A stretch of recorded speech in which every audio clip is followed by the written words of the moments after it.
Ring ঢালাই দেওয়ার জন্য এখানে খাঁচা বানতেছে। তো এই খাঁচার যে রড ব্যবহার করা হয়েছে এখানে 8 মিলি, আর যে চুরিগুলো দেখতেছেন এটাও 8 মিলি।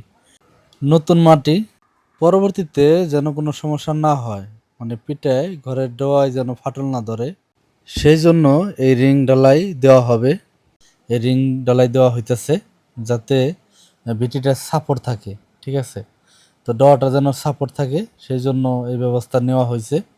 তো নিচে একটা করে ইট 10-এর আপনার প্রথমে দেওয়া হয়েছে, পরে ওইগুলো সিমেন্ট দিয়ে বন্ধ করে দেওয়া হয়েছে, ফিনিশিং দেওয়া হয়েছে আর কি। তারপরে এই যে রিং ঢালাই দেওয়া হবে চতুর্দিকে, চতুর্দিকে এই রিং ঢালাই দেওয়া হবে যাতে যে কোনো সাইটের সাপোর্টটা যেন মানে পরিপূর্ণ থাকে আর কি, কোনো ক্ষয়ক্ষতি যেন না হয় সেই আশ্বাস করে দিতেছি।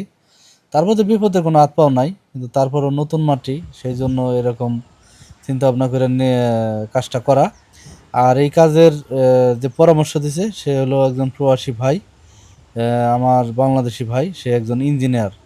তো সেই ভাইয়ের পরামর্শেই কিন্তু এইভাবে কাজটা করা হলো। ধন্যবাদ সেই ভাইকে সৎ পরামর্শ দেওয়ার জন্য, এবং তার পরামর্শটা আমার কাছে খুব ভালো লাগছে। কারণ আমি যদি রিং লাইন না দিয়ে এইভাবে সরাসরি আপনার বিটি পাকা করতাম তাহলে যে কোনো মুহূর্তে কিন্তু ফাটল ধরার সম্ভাবনা থাকবে।